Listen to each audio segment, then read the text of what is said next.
Hello students, मैं हूं विक्रम और आप देख रहे हैं विक्रम जनरल क्लासेस। आज हम लोग बहुत ही इंपॉर्टेंट टॉपिक के बारे में डिस्कस करेंगे, समझने का प्रयास करेंगे कि एक अच्छा आंसर कैसे लिखा जाता है।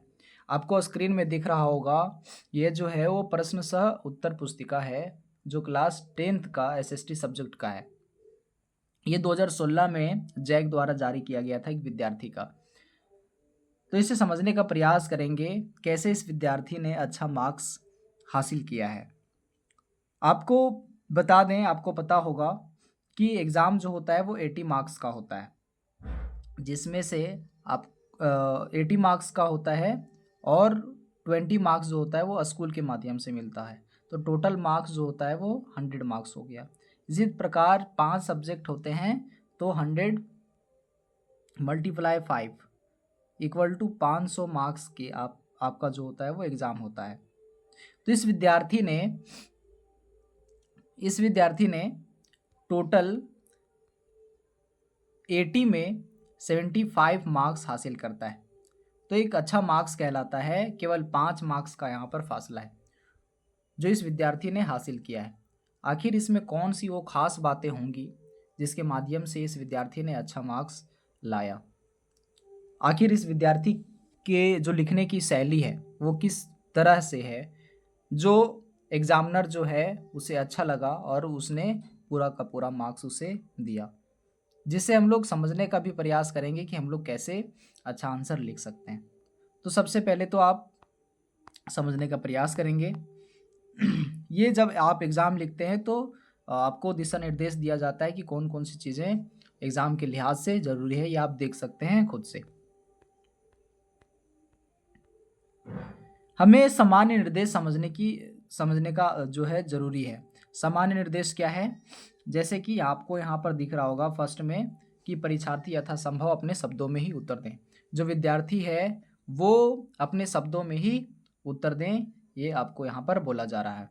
उसके बाद बोला जा रहा है, आप देख सकते हैं कि इस प्रश्न पत्र में 5 इकाई हैं एवं सभी इकाई के सभी प्रश्नों का उत्तर देना अनिवार्य है। जैसे इकाई 1 में देखा जा रहा है, यहाँ पर इतिहास में टोटल 20 मार्क्स का एग्जाम हो रहा है। यहाँ पर इकाई 2 भूगोल में जो है 18 मार्क्स यानी कि 18 मार्क्स का क्वेश्चन पूछा जाएगा। इकाई 3 नागरिक शास्त्र 18 मार्क्स का।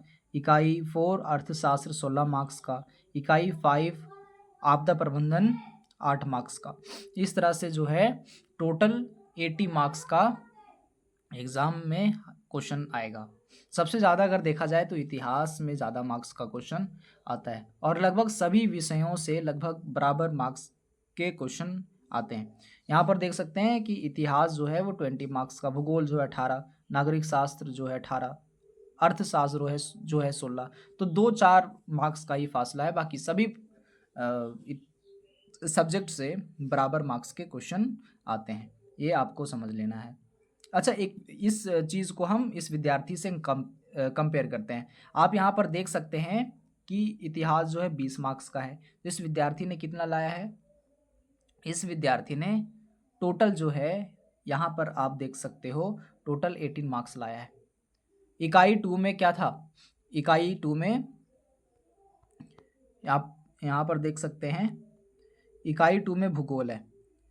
भूगोल में इसने ये जो है 18 मार्क्स का क्वेश्चन आया हुआ था, जिसमें से इसने 17.5 मार्क्स लाया। वहीं अगर देखा जाए इकाई 3 में नागरिक शास्त्र है जिसमें 18 में 17 मार्क्स लाया है, और इकाई 4 में नागरिक शास्त्र में अर्थशास्त्र में 16 में 15 मार्क्स लाया। इकाई 5 में 8 में 7.5 मार्क्स लाया। तो लगभग पूरा का पूरा मार्क्स इसको मिल गया है। अब समझने का प्रयास करेंगे कि इसने कौन से वो तरीके अपनाए जिसके माध्यम से इसको फुल में फुल मार्क्स मिला हुआ है। एक चीज़ और यहाँ पर समझ सकते हैं, जैसे यहाँ पर लिपि लिखा रहता है, कई विद्यार्थी इसको लिख नहीं पाते, समझ नहीं पाते। तो अगर आप आंसर अगर हिंदी में लिख रहे हो तो आप लिखेंगे देवनागरी लिपि, और अगर आप इंग्लिश में लिख रहे हैं तो आप लिखेंगे रोमन। ये चीज़ ज़रूरी है, ये समझ लेंगे। आगे हम लोग समझते हैं कि इस विद्यार्थी ने कैसे आंसर लिखा। सबसे पहला जो क्वेश्चन आया है यहाँ पर, सबसे पहला क्वेश्चन आया है वो हिस्ट्री से। यहाँ पर पहला क्वेश्चन पूछा जा रहा है कि निरंकुशवाद से आप क्या समझते हैं। तो इस विद्यार्थी ने कैसे आंसर लिखा, देखो समझने का प्रयास करो। ये जो आंसर क्या लिखा है कि ऐसी सरकार या शासन व्यवस्था जिसकी सत्ता पर किसी प्रकार का कोई अंकुश नहीं होता, वह अत्यंत केंद्रीकृत तानाशाही तथा सैन्य बल पर आधारित होता है, उसे क्या बोलते हैं, उसे निरंकुशवाद बोलते हैं। ये जो आप देख सकते हो, ये जो आंसर लिखा हुआ है वो एनसीईआरटी या जेसीईआरटी में पूरा का पूरा जो है ये लिखा हुआ है, यानी कि बुक से ही पूरा इसने आंसर लिखा हुआ है, सेम टू सेम यहाँ पर लिख दिया है। तो इसको पूरा में पूरा मार्क्स मिल गया। आप बुक का सहारा ना लेते हुए आप खुद से यहाँ लिख सकते हो, इसमें भी आपको पूरा का पूरा मार्क्स मिलेगा। बस बातें बरतनी होंगे कि आपको जो है सही आंसर यहाँ लिखना होगा, आप अपने मन से भी लिखना चाहें तो। एक चीज़ यहाँ पर देख सकते हैं कि ये जो विद्यार्थी है वो अच्छे राइटिंग के साथ साफ सुथरे ढंग से ये आंसर लिखा हुआ है, तो आप राइटिंग को भी महत्व देंगे। और अगर आपका राइटिंग सही नहीं है तो आप अगर साफ सुथरा भी लिखते हैं, अगर एग्जामिनर को जो है समझ में आ जाए कि आप क्या लिखे हुए हैं, तो आपको फुल में फुल मार्क्स मिलने की पूरी संभावना हो जाती है। तो चलो आगे हम लोग बढ़ते हैं। तो ये जो क्वेश्चन है वो 1 मार्क्स का है, आप यहाँ पर देख सकते हैं। जब क्वेश्चन जहाँ पर रहता है वहाँ पर मार्क्स भी वहाँ पे दिखाए जाते हैं। जैसे कि ये क्वेश्चन है क्वेश्चन नंबर 1, तो ये जो है वो 1 मार्क्स का क्वेश्चन है, इसका जो मार्क्स होता है वो सामने ही दिखाया जाता है। तो इस विद्यार्थी ने पूरे के पूरे 1 में 1 मार्क्स इसको मिल गया। अब समझ आगे देखते हैं। आगे क्वेश्चन है, 2 क्वेश्चन दिए हुए हैं, एक अथवा में दिया हुआ है। दूसरा क्वेश्चन क्या है कि फ्रांसीसी लोगों के बीच सामूहिक पहचान का भाव पैदा करने के लिए फ्रांसीसी क्रांतिकारियों ने क्या कदम उठाए। और अथवा में क्वेश्चन दिया हुआ है कि हनाई के आधुनिक नवनिर्मित इलाकों में चूहे बहुत थे, व्याख्या कीजिए। ये 2 क्वेश्चन दिए हुए हैं, तो दोनों में से मैं आपको जो है एक को बनाना है, एक का आंसर यहाँ पर लिखना है। तो इस विद्यार्थी ने जो पहला क्वेश्चन है उस क्वेश्चन का आंसर यहाँ पर लिखा हुआ है, देख सकते हैं। तो क्या लिखा हुआ है आंसर ने कि फ्रांसीसी लोगों के बीच सामूहिक पहचान का भाव पैदा करने के लिए फ्रांसीसी क्रांतिकारियों ने अनेक कदम उठाए, जिनमें से प्रमुख निम्नलिखित हैं। इसने पॉइंट वाइज डिस्कस किया है, ये जरूरी चीज है। जब भी आप आंसर लिखोगे तो पॉइंट वाइज डिस्कस करना बहुत ही जरूरी है। अगर आप पॉइंट वाइज लिखते हो तो एग्जामिनर को जो है जांच करने में आसानी होती है, और एग्जामिनर को अगर जितना आसानी उसे लगेगा तो उतना ही मार्क्स आपका ऐड होता चला जाएगा। तो देख सकते हैं इसने क्या लिखा। पहला कारण कि सबसे पहले नागरिक और पितृभूमि जैसे विचारों ने एक संयुक्त समुदाय के विचार पर बल दिया, ये पहला कारण लिखा हुआ है। दूसरा क्या लिखा हुआ है कि सक्रिय नागरिकों द्वारा एक चुनी गई सभा का गठन किया गया, जिसका नाम क्या रखा गया, नेशनल असेंबली रखा गया। कितना अच्छा आंसर लिखा हुआ है ये। आगे देखो, आगे क्या लिखा हुआ है कि एक केंद्रीय प्रशासनिक व्यवस्था लागू की गई जिसने सभी के लिए समान कानून बनाए। कितना अच्छा आंसर लिखा हुआ है। आगे देखेंगे, राष्ट्र के नाम पर कई स्तुतियां रची गई, शपथें ली गई एवं शहीदों का गुणगान किया गया। पेरिस शहर में बोली जाने वाली फ्रेंच भाषा को क्या किया गया, प्रोत्साहित किया गया है। तो जितनी भी सारी बातें थी इसने कवर किया हुआ है। लगभग आप 3 पॉइंट में इसको कवर कर सकते हो, इतने इसने अच्छे तरीके से इस चीज़ को लिखा। ये जो मार्क्स है इसको आप यहाँ पर देख सकते हैं, ये जो टोटल है वो 3 मार्क्स के लिए है। कितना है, 3 मार्क्स के लिए ये क्वेश्चन पूछा गया है। तो कम से कम आप 3 पॉइंट कवर कर दोगे तो आपको 3 में 3 मार्क्स आपको यहाँ पर मिल जाएगा। इसने 5 पॉइंट डिस्कस किया हुआ है। आप ज़्यादा जानते हो तो ज़्यादा कवर करोगे तो इससे और संभावनाएं होती कि पूरी की पूरी जो है मार्क्स आपको मिल जाए। आगे हम लोग समझने का प्रयास करते हैं। आगे क्वेश्चन क्या है,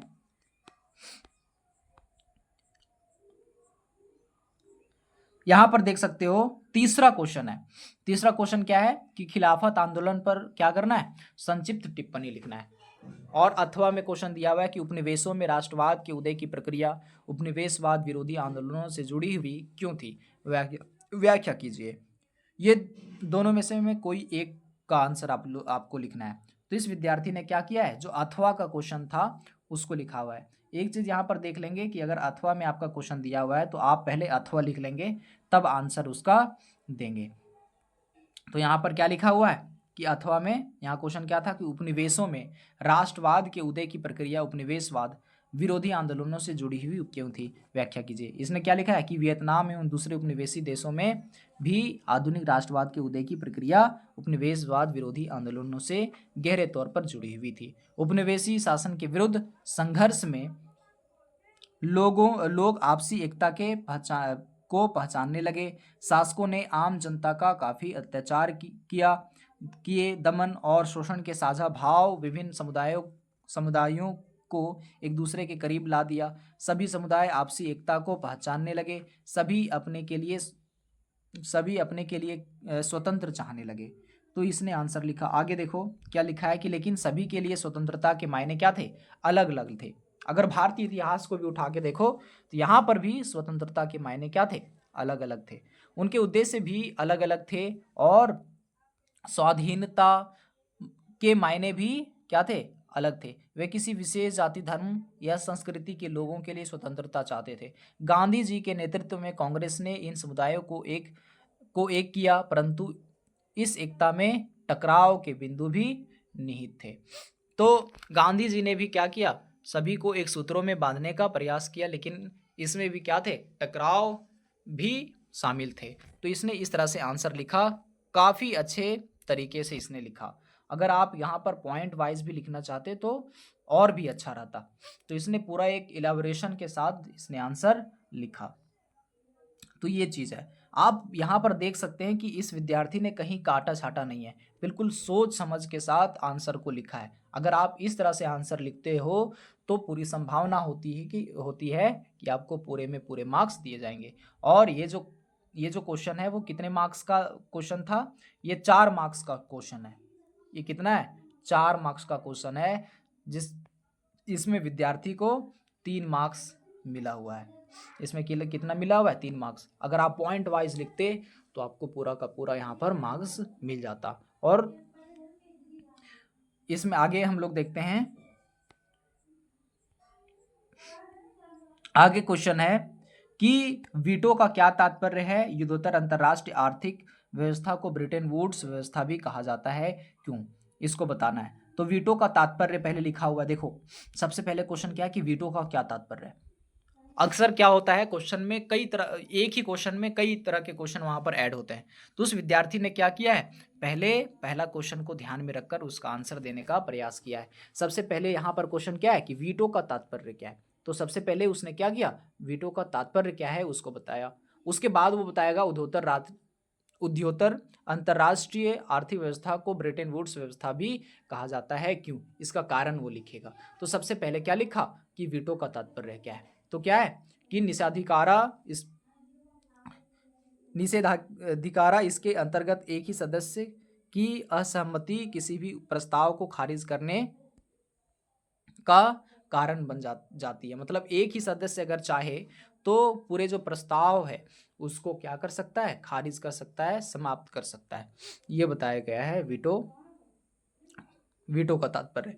अब क्या है देखो, ब्रिटेन वुड्स अमेरिका के न्यू हैम्पशायर में स्थित है। द्वितीय विश्व युद्ध के पश्चात विश्व की विखंडित अर्थव्यवस्था को पटरी पर लाने के लिए 1944 ईस्वी में अमेरिका में ब्रिटेन वुड्स का समझौता हुआ। इस समझौते के अंतर्गत संयुक्त राष्ट्र संघ की 2 महत्वपूर्ण संस्थाओं अंतर्राष्ट्रीय मुद्रा कोष विश्व बैंक की स्थापना की गई। विश्व युद्ध से बर्बाद होने वाले देशों की अर्थव्यवस्था को पटरी पर लाने के लिए यह सम्मेलन उठाया गया महत्वपूर्ण कदम था। तो इसने इस तरह से आंसर लिखा हुआ है। यहाँ पर देखोगे ऊपर में जो इस विद्यार्थी ने क्या किया है, पॉइंट वाइज डिस्कस किया है, जबकि नीचे आप देख रहे हैं कि इस विद्यार्थी ने पॉइंट वाइज डिस्कस नहीं किया हुआ है। तो इस विद्यार्थी को जो है वो 3 मार्क्स का क्वेश्चन था, जिसमें इसको कितना मार्क्स मिला हुआ है, 2 मार्क्स इस विद्यार्थी को मिला हुआ है। अब आगे देखें, आगे क्वेश्चन है कि पहले विश्व युद्ध के समय भारत का औद्योगिक उत्पादन क्यों बढ़ा। पहले विश्व युद्ध के बाद जो है भारत का औद्योगिक उत्पादन बढ़ गया था, तो इसका कारण बताना है कि क्यों बढ़ गया था। आगे क्वेश्चन है, अथवा में दिया गया है कि लोगों को मनोरंजन के अवसर उपलब्ध कराने के लिए इंग्लैंड में 19वीं सदी में मनोरंजन के कौन कौन से साधन सामने आए, चर्चा कीजिए। ये दो क्वेश्चन है जिसमें से आपको जो है एक का आंसर आपको लिखना है। ये जो क्वेश्चन है वो 3 मार्क्स का है। तो क्या लिखा हुआ है देखो, 3 मार्क्स का है। यहाँ पर देख सकते हैं इस विद्यार्थी को पूरा का पूरा मार्क्स मिला हुआ है। क्यों पूरा का पूरा मार्क्स मिला हुआ है, देखो कैसे लिखा इसका आंसर। सबसे पहले क्या किया कि इसके बारे में लिखा। देखो किस क्वेश्चन का आंसर ये दे रहा है, पहले विश्व युद्ध के समय भारत का औद्योगिक उत्पादन क्यों बढ़ा। तो कैसे लिखा कि पहले विश्व युद्ध के समय भारत का औद्योगिक उत्पादन निम्नलिखित कारणों से बढ़ा। इस विद्यार्थी ने इस तरह से लिखा। अब पॉइंट वाइज इसको डिस्कस किया। पहला पॉइंट क्या लिखा हुआ है कि पहले विश्व युद्ध में ब्रिटेन उसे ऐसे उलझ गया कि उसका सारा ध्यान अपने बचाव में लग गया। वह अब भारत में अपने माल का निर्यात ना कर सका, जिससे भारतीय उद्योगों को पनपने का सुअवसर मिल गया। पहला कारण बताया वो। दूसरा क्या कारण लिखा है कि इंग्लैंड के सभी कारखाने निर्यात की चीज़ें बनाने के बजाय युद्ध की सामग्री बनाने में लग गई। इससे भारतीय उद्योगों को रातों रात एक विशाल देसी बाजार मिल गया। तो इस तरह से लिखा हुआ है। देखो विशाल देसी बाजार इसमें काटा गया है, देसी ऐसे नहीं लिखा जाता, देसी जो होता है वो ऐसे लिखा जाता है। तो शायद इसी वजह से इसका जो है यहाँ पर काटा गया। तो देख सकते हैं कि इंग्लैंड में क्या हो गया, जब युद्ध चल रहा था पहला विश्व युद्ध, तो उसमें क्या हो गया था कि जो इंग्लैंड की जितने भी कारखाने थी वो क्या कर रही थी, वो सैन्य हथियार जो थे उसको बनाने में लग गए थे। जबकि ये जब भारत को क्या हुआ, जो उद्योगों को रातों रात क्या हो गया, उन्हें पनपने का मौका मिल गया। तो इस तरह से यहाँ पर उद्योगों को पनपने का मौका मिल गया भारतीयों। आगे पॉइंट क्या लिखा हुआ है कि जब भारतीय उद्योगों सरकार द्वारा फौज की वर्दियां, बूट, टेंट इत्यादि बनाने की ऑर्डर मिले तो उनमें नई जान आ गई। और जब भारतीय उद्योगों को भी क्या हुआ कि सैन्य जो चीज़ें होती हैं जैसे फौजी की वर्दियां, बूट, टेंट इत्यादि बनाने के लिए क्या मिल गए, ऑर्डर मिल गए भारतीयों को। और जिससे क्या हुआ कि नई जान आ गई। कितने अच्छे तरीके से सजा के इसने लिखा है। आगे देखो, ब्रिटेन को युद्ध में फंसा देखकर नेताओं ने स्वदेशी कपड़ों पर बल दिया, जिससे भारतीय उद्योगों को लाभ हुआ। और ब्रिटेन के युद्ध में क्या हुआ, जब फंस गया वो, तो क्या हुआ, नेताओं ने क्या किया, स्वदेशी कपड़ों पर बल दिया। यानी कि भारत के जो कपड़ों पर है उनके ऊपर बल दिया, जिससे क्या हुआ, भारतीय उद्योगों को भी यहाँ पर लाभ हुआ।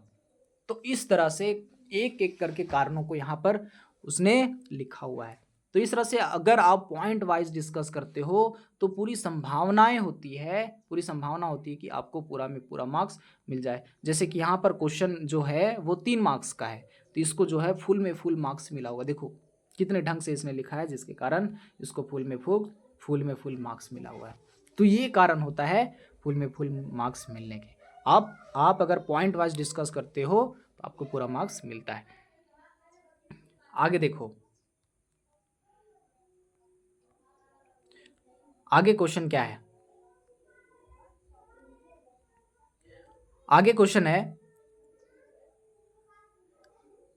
ये जो है 4 मार्क्स के लिए क्वेश्चन है। तो 19वीं सदी में भारत में गरीब जनता पर मुद्रण संस्कृति का क्या असर हुआ, चर्चा कीजिए। 19वीं सदी की बात करा जाए, अच्छा 19वीं सदी का मतलब क्या है, 19वीं सदी का मतलब है कि 1800 से 1900 की जो अवधि है, जो समय है, उसको क्या बोलेंगे, उसको यहाँ पर हम बोलेंगे 19वीं सदी। तो अथवा में भी क्वेश्चन दिया हुआ यहाँ पर कि ब्रिटेन में आए सामाजिक बदलावों से पाठिकाओं की संख्या में इजाफा हुआ, व्याख्या कीजिए। तो 2 क्वेश्चन है, इसमें आपको एक का आंसर लिखना है। तो इस विद्यार्थी ने क्या किया, पहले वाला जो क्वेश्चन है उसका आंसर लिखा हुआ है। क्या लिखा हुआ है, 19वीं सदी में भारत में गरीब जनता पर मुद्रण संस्कृति का निम्नलिखित असर हुआ। देखो कैसे पॉइंट वाइज ये लिखता है, पॉइंट वाइज यहाँ पर भी डिस्कस किया है। आप देख सकते हो कि इस विद्यार्थी को यहाँ पर 4 में 4 मार्क्स मिला हुआ है। इस विद्यार्थी को क्या मिला है, 4 में 4 मार्क्स मिला हुआ है। कहीं ना कहीं इसका जो पॉइंट वाइज डिस्कशन है उसके आधार पर इस विद्यार्थी को पूरा का पूरा मार्क्स मिला हुआ है। देखो कैसे लिखा है कि 19वीं सदी में भारत में गरीब जनता पर मुद्रण संस्कृति का निम्नलिखित असर हुआ। जैसे लोगों को किताबें आसानी से क्या हो गई, मिलने लगी। ये बहुत जरूरी चीज है। जब मुद्रा का आविष्कार हुआ तो किताबें भी क्या हो गया, उन मुद्रों के माध्यम से उनको आसानी से मिलने लगी। दूसरा, मुद्रण संस्कृति के कारण किताबें एवं पत्र पत्रिकाएं कम कीमत पर छप कर आने लगी, जिसे गरीब जनता भी क्या कर सकते थे, खरीद सकते थे, पढ़ सकते थे। कई लोगों को दावे खाने में काम भी मिल गया। और आगे क्या है, 4 पॉइंट, पुस्तकों एवं पत्र पत्रिकाओं को पढ़कर लोगों की क्या हो गई, जीवन शैली में भी सुधार आए। आगे 5वां पॉइंट डिस्कस किया, भाषाई अखबारों के माध्यम से लोगों के मन में राष्ट्रीयता की भावना पैदा की गई। 6 पॉइंट में पत्र पत्रिकाओं के माध्यम से लोगों में सामाजिक कुरीतियों एवं संस्कृति के विकृत रूप के प्रति लोगों में जागरूकता फैल गई।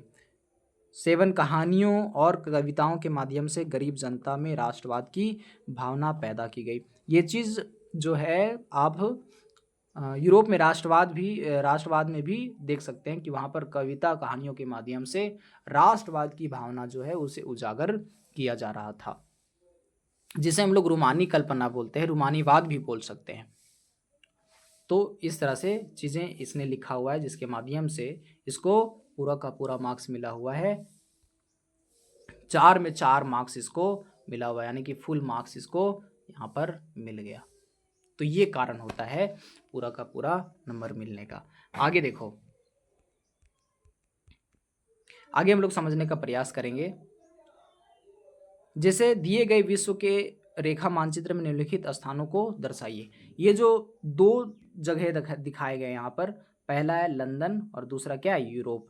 2 यहाँ पर जगहें दिए गए हैं, उसको क्या करना है, मानचित्र में दिखाना है। एक चीज़ क्या है कि आपको बुक में ही क्या हो जाता है, क्वेश्चन में ही क्या होता है, मानचित्र आपको मिल जाना है। आपको अलग से मानचित्र नहीं बनाना होता, तो आपको मानचित्र में देख कर के जो जगहें दिए गए हैं उसको दर्शाना होता है। तो देखो यहां देख सकते हैं कि मानचित्र आपको दे दिया गया है। मानचित्र दे दिया गया है, यहां जो देख सकते हो ये विश्व का मानचित्र है, ये पूरा विश्व का मानचित्र। देखो यहां पर देख सकते हो कि पहला क्या दिखाने के लिए बोला, लंदन। पहला दिखाने के लिए बोला है कि लंदन कहाँ है, और दूसरा यूरोप कहाँ है।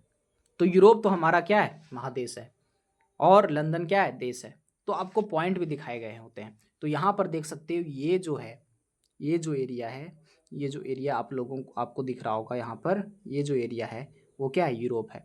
ये जो एरिया है वो क्या है, एशिया है। ये क्या है, अफ्रीका है। ये क्या है, ऑस्ट्रेलिया है। ये क्या है, उत्तरी अमेरिका है। और ये क्या है, दक्षिणी अमेरिका है।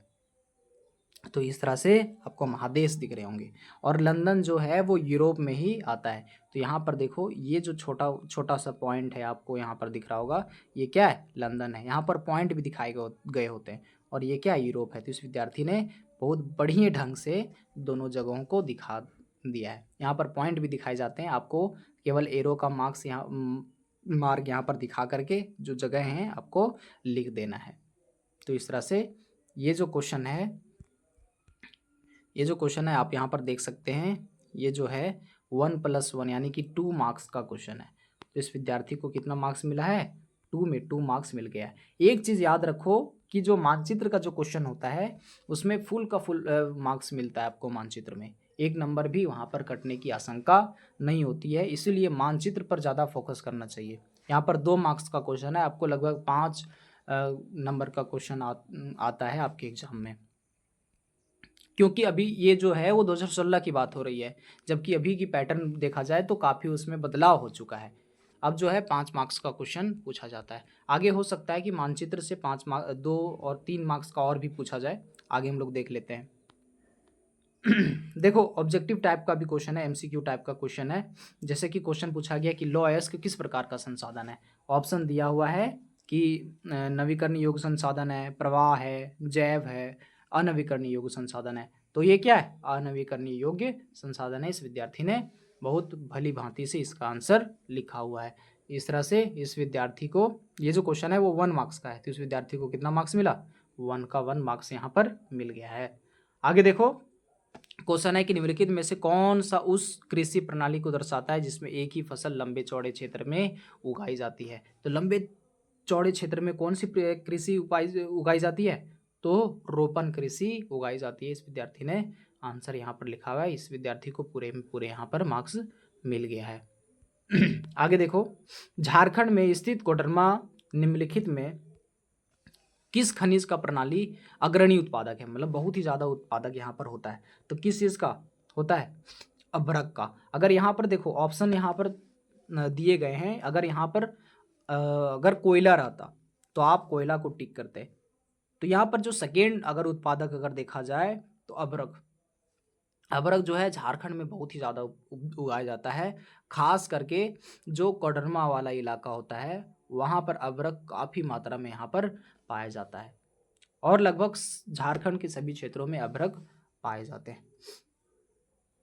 तो इस तरह से अभ्रक क्या होता है, सबसे ज़्यादा यहाँ पर उगाया जाता है, उगाया नहीं जाता, मिलता है।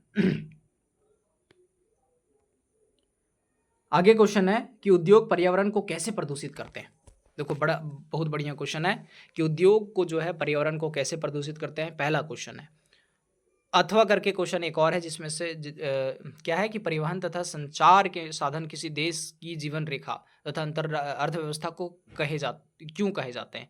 तो परिवहन जो है और संचार के जो साधन होते हैं किसी देश की जीवन रेखा तथा अर्थव्यवस्था क्यों कहते हैं। देखो इस क्वेश्चन को समझने का प्रयास करो। हालांकि इस विद्यार्थी ने ऊपर वाला जो क्वेश्चन है उसका आंसर लिखा हुआ है। परिवहन मतलब होता है ट्रांसपोर्टेशन। क्या होता है, ट्रांसपोर्टेशन। ट्रांसपोर्टेशन मतलब क्या होता है, जो हमारे जो वाहन होते हैं उसके माध्यम से जो माल को एक जगह से दूसरे जगह तक ले जाया जाता है उसे ट्रांसपोर्टेशन बोलते हैं। और संचार बोलते हैं जिसे कम्युनिकेशन बोलते हैं। संचार जो होता है वो 2 प्रकार से होता है। एक तो व्यक्तिगत संचार होता है, एक क्या होता है, व्यक्तिगत संचार होता है, और दूसरा जो होता है वो होता है जनसंचार। क्या होता है, जन संचार। पहला क्या हो गया, व्यक्तिगत संचार, और दूसरा क्या हो गया, जनसंचार। इस तरह से 2 संचार होते हैं। व्यक्तिगत संचार की बात करा जाए तो वैसे संचार कहलाते हैं जिसमें 1 या 2 व्यक्तियों तक हम लोग क्या कर सकते हैं, संपर्क कर सकते हैं। जैसे मोबाइल का हम लोग यूज़ करते हैं तो 1 या 2 व्यक्तियों के साथ हम लोग क्या कर सकते हैं, संपर्क कर सकते हैं। जबकि जनसंचार क्या होता है, जैसे टीवी हो गया, टेलीविज़न हो गया, रेडियो हो गया, अखबार हो गया, ये सभी क्या है, जनसंचार हो गए। और जनसंचार जो होता है वो क्या अर्थव्यवस्था के लिए बहुत ही ज़रूरी होता है, किसी भी अर्थव्यवस्था के लिए ज़रूरी होता है। हमें बहुत सारी जानकारी जो होता है वो संचार के माध्यम से ही हमें पता चलता है। इसीलिए क्या बोला जाता है, परिवहन और संचार को किसी देश की जीवन रेखा बोला जाता है। अगर परिवहन नहीं होगा, संचार नहीं होंगे तो बिल्कुल ही उस देश की जो अर्थव्यवस्था है बिल्कुल ठप पड़ जाएगा, खत्म हो जाएगा। तो इसको आप इसका जो है आप आंसर लिख सकते हैं। लेकिन इस विद्यार्थी ने क्या लिखा है, जो पहले वाला क्वेश्चन है उसका आंसर लिखा हुआ है। देखो कैसे लिखा।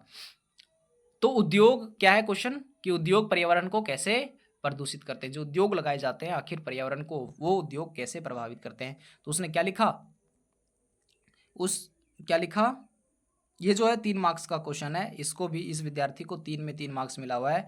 क्यों, क्योंकि इसने पॉइंट वाइज इसको क्या किया है, डिस्कस किया हुआ है। देखो उद्योग पर्यावरण को निम्नलिखित प्रकार से प्रदूषित करते हैं। तो पहला तो क्या किया है, जो उद्योग होते हैं वो क्या करते हैं, वायु प्रदूषण करते हैं। क्या करते हैं, वायु प्रदूषण करते हैं। पहला क्या करते हैं, वायु प्रदूषण करते हैं, जल प्रदूषण करते हैं, और साथ ही क्या करते हैं, साथ ही वो करते हैं कि आप देख सकते हो भूमि प्रदूषण करते हैं, और तरह के यहाँ पर प्रदूषण देखा जाता है, ध्वनि प्रदूषण।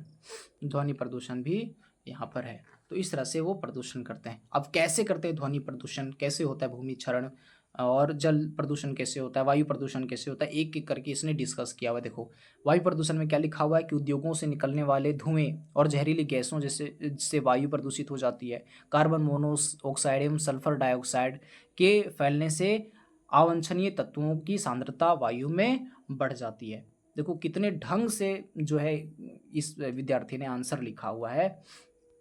यहाँ पर देखो कि क्या होता है कि जब उद्योग होते हैं तो क्या होते हैं, जहरीले जो धुएं होते हैं वो निकलते हैं, गैस निकलती हैं, जिसमें से कार्बन मोनोऑक्साइड, ये होता है कार्बन मोनोऑक्साइड, और ये होता है कार्बन डाइऑक्साइड, और सल्फर को SO2 बोलते हैं, सल्फर डाइऑक्साइड।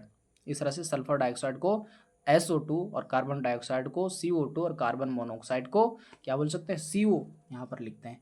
तो जो ये जो उद्योग होते हैं वो क्या करते हैं कि जहरीली गैसें निकलती है वहाँ पर, कौन कौन सी गैसें, जैसे कार्बन मोनोऑक्साइड निकलती है, कार्बन मोनोऑक्साइड निकलती है, सल्फर डाइऑक्साइड निकलती है। इस तरह से इसके जो है अवांछनीय तत्वों की सांद्रता क्या होती है, बढ़ जाती है, कंसंट्रेशन बढ़ जाता है, जिसके कारण क्या हो जाता है, वायु प्रदूषण हो जाता है। कितने बढ़िया ढंग से इस विद्यार्थी ने आंसर लिखा हुआ है। अब दिखाया यहाँ पर जल प्रदूषण कैसे होता है। इसके माध्यम से जल प्रदूषण देख सकते हो यहाँ पर कि उद्योगों के कारण एवं कार्बनिक अपशिष्ट जल एवं कचरे को नदियों में बहा देने पर जल प्रदूषित हो जाता है। देखो कितने बढ़िया तरीके से इस विद्यार्थी ने लिखा हुआ है। क्या लिखा है कि जल प्रदूषण कैसे होता है कि उद्योगों से क्या होता है, कार्बन निकलता है जो अकार्बनिक को नदियों में क्या कर दिया जाता है, बहा देने से क्या होता है, जल प्रदूषित हो जाता है। इसमें से देखोगे कि आज जो है मछलियां आपको नदियों में नहीं मिलते। तो यही कारण है कि ये उद्योगों के माध्यम से जो अवांछनीय जल होते हैं, जल प्रदूषित जल हो जाते हैं, वो क्या कर दिया जाता है, नदियों में वहाँ पर छोड़ दिया जाता है, जिसमें मछलियाँ खत्म हो जाती हैं तथा जलीय जीव जितने प्रकार के होते हैं वो बिल्कुल खत्म हो जाते हैं। जल प्रदूषण बढ़ जाता है, मच्छर उत्पन्न हो जाते हैं, और मच्छर से आप क्या होता है ये तो आप जानते ही हैं। आगे देखो, आगे है भूमि क्षरण कैसे होता है। उद्योगों के कूड़े कचरे का पड़े रहने से भूमि का उपजाऊपन क्या हो जाता है, समाप्त हो जाता है। उसके बाद ध्वनि प्रदूषण होता है, उद्योगों से निकलने वाले शोर से ध्वनि प्रदूषित हो जाती है। देखो कितने ढंग से इस विद्यार्थी ने आंसर लिखा हुआ है, इसीलिए इस विद्यार्थी को 3 में 3 मार्क्स इसको मिल गया है, देख सकते हो।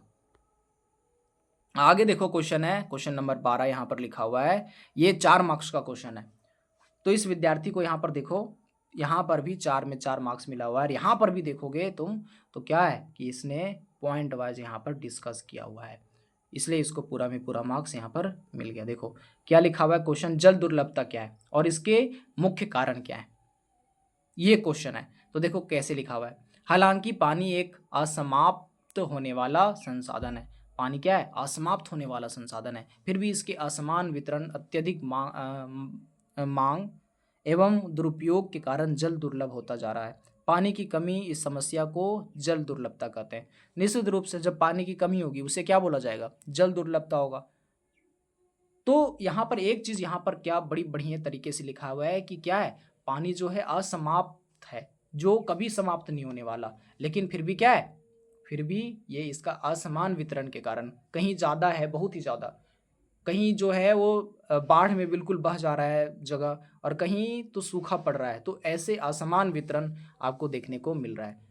और जहाँ पर जल की दुर्लभता देखी जाती है, जहाँ पर जल की कमी हो जाती है, उसे ही बोला जाता है क्या, जल की दुर्लभता या जल दुर्लभता कहते हैं। अब देखो इस विद्यार्थी ने कैसे लिखा, अब जल दुर्लभता के निम्नलिखित कारण हैं, इस तरह से लिख करके पॉइंट वाइज डिस्कस किया है। पहला क्या है कि वर्षा जल संग्रहण की विधियां, वर्षा जल संग्रहण की विधियां क्या है कि वर्षा जल संग्रहण की विधियां विकसित नहीं हुई है, जिसके कारण वर्षा जल बेकार चला जाता है। वर्षा जल का केवल 8.5% उपयोग में लाया जाता है। देखो कितनी बढ़िया बात लिखा है इसने कि वर्षा जल संग्रहण की क्या है, विधियां विकसित नहीं हुई है, जिसके कारण वर्षा जल क्या हो जाता है, बेकार चला जाता है। तो हम लोगों को क्या करना चाहिए, अगर आप इस चीज से जल दुर्लभता से बचना चाहते हैं तो आप क्या कर लेंगे कि जो वर्षा जल है उसका संग्रहण करेंगे, और संग्रहण के माध्यम से आप क्या कर सकते हैं, जल की दुर्लभता को खत्म कर सकते हैं। आगे क्या लिखा हुआ है, कारण कि निरंतर बढ़ती हुई जनसंख्या के कारण प्रति व्यक्ति जल की उपलब्धता में कमी आई है। निश्चित रूप से जब जनसंख्या बढ़ेगी तो क्या होगा कि प्रति व्यक्ति की जल की जो उपलब्धता है उसमें कमी आएगी, सभी व्यक्तियों को जो है वो पूरा का पूरा जल उपलब्ध नहीं हो पाएंगे। तो जनसंख्या भी एक कारण है। तीसरा पॉइंट क्या लिखा हुआ है कि लगातार बढ़ते हुए लोगों के कारण जल का अत्यधिक उपयोग हो रहा है, और लगातार लोगों का जो है बढ़ रहा है, लोग बढ़ रहे हैं तो क्या होगा, अत्यधिक जल का भी उपयोग हो रहा होगा। आगे है कि भौम जल स्तर बहुत ही नीचा होता जा रहा है, जिसके कारण जल दुर्लभ दुर्लभ होता जा रहा है। भौम जल मतलब क्या है, भूमि की जल। और हम लोग अक्सर जो लोग होते हैं वो भूमि के अंदर जो जल होते हैं उसे ही हम क्या करते हैं, पीने में यूज करते हैं। तो भौम जल स्तर जो है वो बिल्कुल खत्म होता जा रहा है। वर्षा का जो पानी है बिल्कुल नदियों में बह जा रहा है, उसका नीचे रिसाव नहीं हो पा रहा है, जिसके कारण भौम जल की जो स्तर है वो बिल्कुल कम होता जा रहा है, जिसके कारण जो जल दुर्लभता है उसमें कमी आने लगी है। आगे देखो कैसे आंसर लिखता है कि आगे है कि प्रदूषणों से नदियों का जल भी अब उपयोग में नहीं लाया जा सकता है। पहले क्या करते थे लोग, पहले नदियों का पानी लोग पिया करते थे, लेकिन अब क्या हो गया है, जल जो है, जो पानी है वो बिल्कुल प्रदूषित हो गया है। कई तरह के कीटनाशक खेतों में उपयोग में लाए जाते हैं, वो जो पानी होता है वो नदी में बह जाता है, और वहाँ पर मछलियाँ भी खत्म हो जा रही हैं। तो इंसान क्या होगा, इंसान उस पानी को पी सकता है क्या, बिल्कुल नहीं पी सकता। 6 पॉइंट में क्या लिखा हुआ है कि जल का दुरुपयोग भी जल दुर्लभता को जन्म देता है। हम जल का क्या कर रहे हैं, हम जल को दुरुपयोग भी कर रहे हैं, जिससे जल दुर्लभता आ गई है। हम क्या करते हैं, कुछ चीज़ धोते हैं, गाड़ी धोते हैं, तो हम क्या करते हैं कि नल को खुला बिल्कुल छोड़ देते हैं, तो इससे क्या होगा, दुरुपयोग हो रहा है जल का, हम लोग सही उपयोग नहीं कर रहे हैं, सदुपयोग नहीं कर रहे हैं, जिससे जल दुर्लभता आ रही है। तो इस तरीके से बहुत ही बढ़िया तरीके से इस विद्यार्थी ने आंसर लिखा, जिसके कारण इसको फुल में फुल मार्क्स मिला हुआ है। आगे देखो, आगे है कि प्रौद्योगिकी और आर्थिक विकास के, ये जो क्वेश्चन है ये भी 4 मार्क्स के लिए है। 4 मार्क्स का क्वेश्चन जो है वो 100 से 125 मार्क्स शब्द में आपको आंसर देना है। प्रौद्योगिकी और आर्थिक विकास के कारण संसाधनों का अधिक उपयोग कैसे हुआ। प्रौद्योगिकी जब बढ़ी, जब आर्थिक विकास हुआ, तो क्या होगा, संसाधनों का अधिक उपयोग कैसे हुआ। आगे क्वेश्चन है कि चावल की खेती के लिए उपयुक्त भौगोलिक परिस्थितियों का वर्णन आपको करना है। तो चावल की जो खेती होती है उसके लिए भौगोलिक परिस्थितियां क्या होंगी उसके बारे में आपको डिस्कस करना है। तो इसने ये जो है, जो पहला क्वेश्चन है उसका आंसर इस विद्यार्थी ने लिखा हुआ है। यहाँ पर 2 क्वेश्चन है, उसमें से एक क्वेश्चन का लिखा हुआ है। अगर आपको क्या है आगे वहाँ पर बताए आपको कि अगर आपको दूसरा क्वेश्चन है अथवा वाला क्वेश्चन लिखना है, तो आपको क्या लिखना है, यहाँ पर अथवा लिख करके ही आंसर नीचे लिखना है, अगर आपको अथवा वाला क्वेश्चन लिखना है। लेकिन इस विद्यार्थी ने क्या किया है, पहले वाले जो क्वेश्चन है उसका आंसर लिखा हुआ है। देखो क्वेश्चन क्या है कि प्रौद्योगिकी और आर्थिक विकास के कारण संसाधनों का अधिक उपभोग निम्न प्रकार से हुआ। जब प्रौद्योगिकी बढ़ी, जब आर्थिक विकास हुआ, तो उसके माध्यम से क्या हुआ, संसाधनों का अधिक उपयोग जो हुआ वो निम्न कारणों से हुआ। कितने अच्छे ढंग से इस विद्यार्थी ने लिखा हुआ है। देखो क्या लिखा हुआ, पहला कारण, पर्यावरण में उपलब्ध प्रत्येक वस्तु हमारी कोई ना कोई आवश्यकता को अवश्य संतुष्ट करती है। जब प्रौद्योगिकी का विकास होता है तो इनके प्रयोग में भी वृद्धि हो जाती है, फलस्वरूप संसाधनों का अधिक दोहन होने लगता है। तो क्या होता है, जब हम प्रौद्योगिकी का उपयोग करते हैं तो क्या होता है, हम संसाधनों का भी उपयोग बहुत ही ज़्यादा तरीके से करने लगते हैं। आगे है क्या कि प्रौद्योगिकी और आर्थिक विकास परस्पर संबंधित होते हैं, अतः इनके कारण संसाधनों का अत्यधिक उपयोग होता है। जब प्रौद्योगिकी और आर्थिक विकास क्या होता है, परस्पर संबंधित होते हैं, एक दूसरे से बिल्कुल संबंध रखते हैं, जिसके कारण क्या होता है, इसके कारण संसाधनों का अत्यधिक उपयोग होता है। निश्चित रूप से जब प्रौद्योगिकी बढ़ेगी, जब टेक्नोलॉजी बढ़ेगा तो आर्थिक विकास होंगे, तो क्या होंगे, परस्पर संबंधित होंगे। ये विद्यार्थी ने कितने अच्छे तरीके से लिखा है, बहुत ही अच्छे तरीके से लिखा है। ऐसे ही आपको आंसर लिखना होगा। तीसरा पॉइंट क्या कवर किया है कि जब किसी देश में प्रौद्योगिकी के विकास के कारण आर्थिक विकास होता है तो लोगों के जीवन स्तर में सुधार होता है, फलस्वरूप मानवीय आवश्यकताएं बढ़ती हैं और संसाधन का अत्यधिक उपभोग होने लगता है। और जब विकास होगा, जब प्रौद्योगिकी बढ़ेगी तो क्या होगा, लोग जो है संसाधनों का अधिक उपयोग करने लगेंगे, तो इस तरह से संसाधन अधिक का उपयोग होने लगता है। आगे देखो, पॉइंट में क्या कवर किया है कि आर्थिक विकास भी विभिन्न प्रकार के संसाधनों का अति दोहन करने के लिए प्रेरित करता है, जिससे उनका दुरुपयोग भी हो जाता है। देखो, जहाँ पर आर्थिक विकास होगा वहाँ पर संसाधनों का भी अधिक उपयोग होगा, ये आपको याद रखनी है। आगे देखो, आगे भी जो है मानचित्र से रिलेटेड क्वेश्चन है, मानचित्र से रिलेटेड क्वेश्चन है, इसको भी हम लोग देखने का प्रयास करेंगे। खैर, आपको यहाँ तक समझ में आ गया होगा। अब हम लोग जो है ये जो वीडियो है काफ़ी लंबा हो गया, देख सकते हैं यहाँ पर 40 मिनट का वीडियो बन गया है। तो हम जो है यहाँ पर आधा हम लोग यहाँ देख लिए हैं। आगे हम लोग एक और वीडियो बनाएंगे जिससे आपको पूरा का पूरा चीज़ें समझ में आ जाए। तो धन्यवाद, यहाँ तक आपको समझ में आ गया होगा। आगे हम लोग यहाँ से क्वेश्चन नंबर 14 से शुरू करेंगे। धन्यवाद।